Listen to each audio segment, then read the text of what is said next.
Hey gang, East Coast Lumberjack here, Rod Cumberland. And probably one of the most common questions I get on my chainsaw courses, because usually I'm training new chainsaw operators and they want to know, where should I spend my money? Okay, so I want to go over with you, these are the three most common chainsaws: Husky, Steel, and Echo. I have all three of them in my cabinet. I have several of the three different companies. So I want to tell you the good, the bad, and the ugly about these chainsaws, okay? In all honesty, I like them all, okay? They're all good saws. They all run well, but there's advantages and disadvantages to all three of them, and depending on where you're at and what you need and what you plan on cutting, that'll determine what you actually purchase for a chainsaw. Now, I will say that regardless of the saw, especially in the Husqvarnas and the Steels, there's three kinds of saws, okay? There's a professional saw, and that means less plastic, more ball bearing. They're manufactured to last a lifetime, okay? They're a great saw. Usually guys like myself that are arborists, or guys that work in the woods for a living, guys that cut firewood for a living, if you're running a saw more than a couple of days a week, you want a professional saw, okay? They cost a lot more, but let's be honest, us guys are making a little bit of dough, so we can afford it. So that's the story on the professional saws, okay? They're a step up and they are more money for a reason. The next level down from a professional saw is what we call a farm saw. Now, a farm saw is like the 455 Rancher in the Husqvarnas, or a 170 in a Steel. So they have a saw that's basically between what I call a weekend warrior saw, which is basically a throwaway saw, and a professional saw. So they're midline, okay? They're actually, if you don't run a saw a lot, they're a great saw because they don't cost as much money and they usually start fairly well. Now, they both, I would say that the Echo would be in that category, along with the two midstream lines of Steel and Husky. Then, of course, the last one that they know of, because again, the days of guys working in the woods have come to an end for the most part. I mean, most guys are running machinery now, unless you're on a private wood lot. They try to capture the weekend warrior saw, and they're basically a throwaway saw. Okay, so they're a cheap saw. They're usually under $300 for a decent one. And again, there's a lot of plastic on them. They're not a great saw. You'll have a hard time starting them if they sit a long time. But again, they're a cheap saw, okay? So guys are gonna buy them, run them a little bit, maybe to clear a lot for a house, and then maybe use it a few times afterwards. Okay, the advantage to those weekend warrior saws, and a lot of times they're carried at brand stores. So Home Depot, Canadian Tire, those kinds of stores will have these weekend warrior saws. They're a lot lower price, but you get what you pay for, okay? So just so you know. So that's the three general lines in all three of these, although Echo pretty much, they either have professional or the weekend warrior stuff. So, Husqvarna, Steel, and Echo, some of the advantages. Now, the days are almost gone where we play around with these on our own, okay? The Steel now has M-tronic ignition. The Husqvarna has X-Torque. Basically, they're computer monitored and computer set electronics in the carburetor and the ignition. They can hook it up to a computer, tell you everything about your saw that you've done since the day you bought it, just so you know. But they're a lot tougher, okay? The days of setting your high-low jets are gone. So the professional saws have those in Husqvarna and Steel. So let's go with Echo. Now, I've always, for years and years, way back in the day when I first started doing chainsaw safety instruction in the 80s, we could not keep the Steels running in soft powder snow. So I learned to hate Steels early.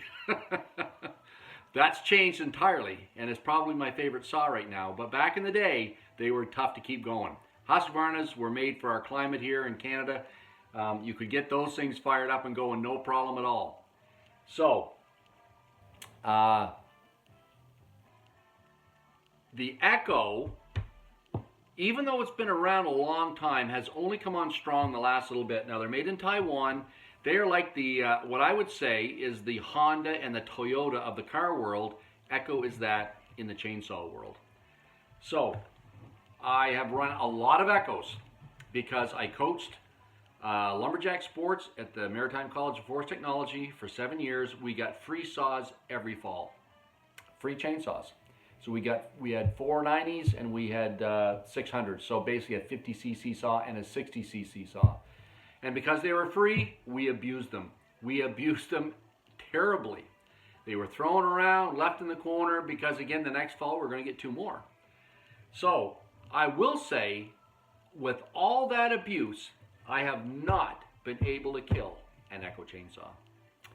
So they're durable, I'll tell you that. The only thing I've ever had break on an Echo chainsaw was the side plate on the pull starter.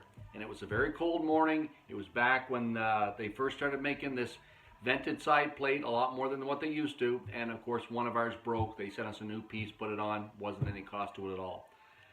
They have a 5-year warranty for weekend warriors. Okay, they're the only saw that comes with a 5-year warranty. Pretty tough to beat. Now, if you're working every day like I am as a professional, it's down to a 3-year warranty. But even still, 3 years is more than the 1 year on the other 2 saws. And again, the only thing I had to use that, my warranty with, was that side plate, the starter cord side plate. The disadvantage of an Echo with this 60cc saw with these other 2 60cc saws is it's heavy.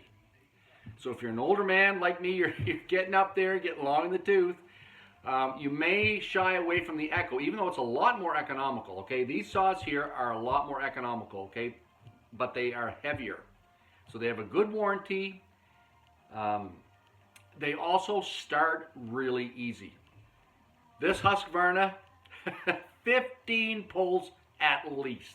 And that's because, of course, the fuel drains out of the pipe and the carburetor, and it's not there anymore, so you got to keep pulling it till it actually pulls that gas up into the carburetor once again. And usually with this one here, it's 15 pulls if it sits for any length of time at all before it gets started. The steel is a lot better than that. Usually it only takes me about 4 or 5 pulls for the steel.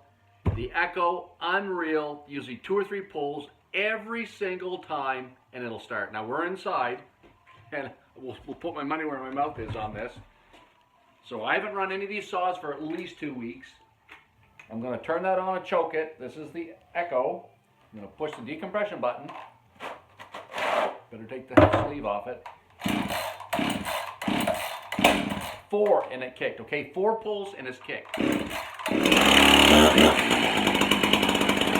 Okay, so you see that Echo, 4 pulls and it kicked right off the bat. Now just to show you with my Husqvarna that I just put the starter cord on, I will choke it. I will turn it on. I will push the decompression button. Count with me.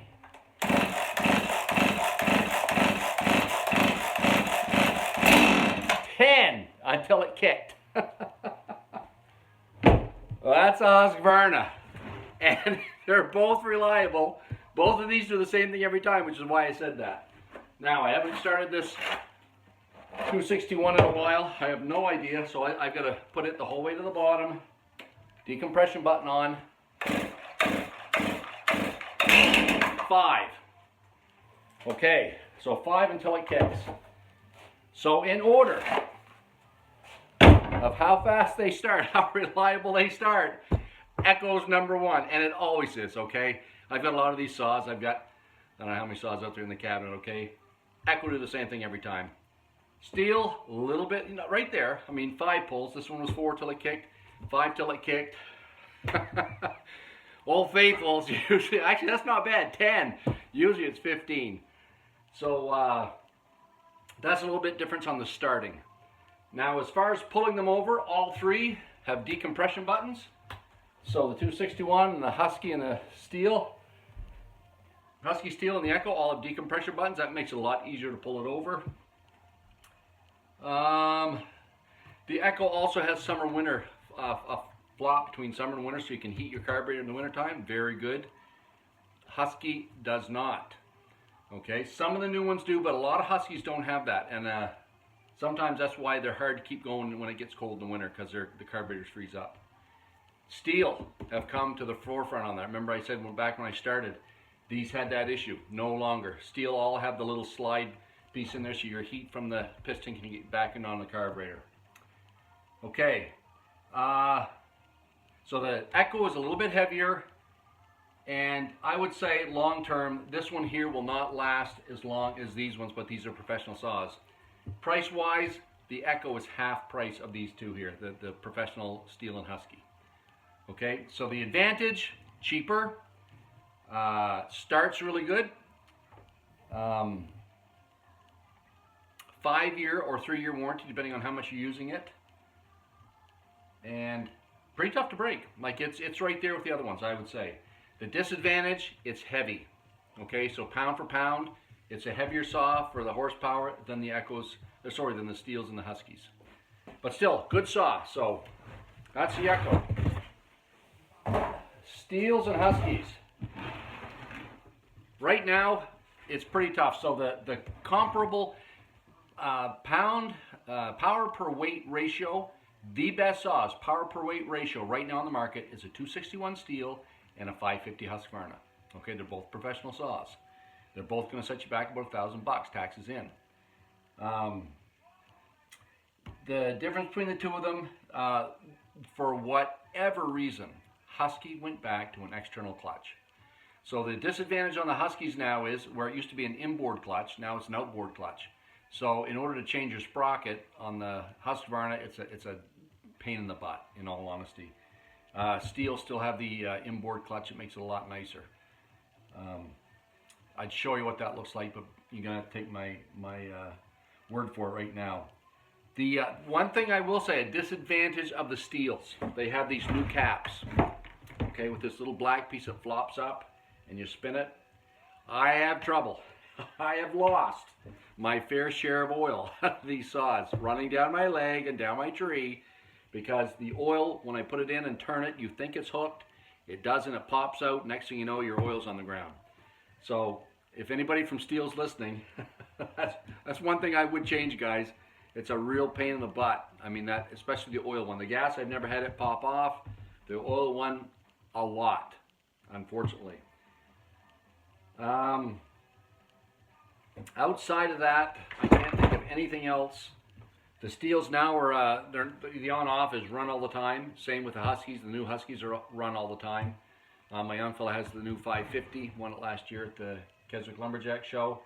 I should have it to show you what they look like because they're pretty similar saws. But basically, the weight per power ratio is best in the 261. It's a light saw, got a lot of horsepower. It's the old 028 saw. And in the Husqvarna, it's the 550. Same thing.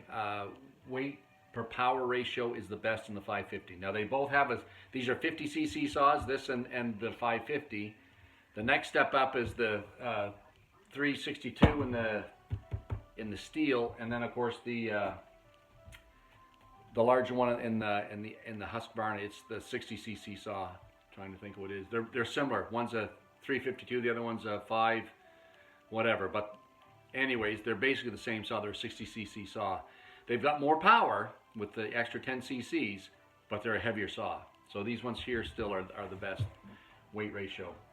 So again, I've never had a whole lot go wrong with these professional saws, Husqvarna and Steels. But again, the days of setting your high-low jets are gone. Okay, your idle, all that stuff is gone now. You basically run the saw and it readjusts on its own. So, but again, they're double the price. Okay, double the price. Now, what you can do if you want a Husqvarna or Steel at a comparable price to an Echo, then you've got to drop down to that farm grade or the weekend warrior grade. And then actually, if you're dropping down that far, in all honesty, for the warranty and the good luck I've had with the Echo, I'd say go with an Echo. If you're going to run a saw a lot, the professional saws are pretty hard to beat. I do run the Echoes a ton. I've got a 2511 I use for my arborist work up the tree. It's a one-handed saw. That thing, it's an Echo, and it's unbelievable. It's the best saw I own. I use it more than anything else when I'm up a tree. But again, I haven't put a wrench to it, and I've run it for, I don't know how many years now. It's probably 5 years I've run that saw. So again, that's the biggest difference between all three of the saws. The decision is always yours, but the East Coast Lumberjack, that's my good, bad, and ugly with all three of them. So take it from here and Anyways, let me know in your comments what you think. There's everybody always has an opinion. So subscribe if you haven't yet. Hit the like button, and we'll be back with more great videos.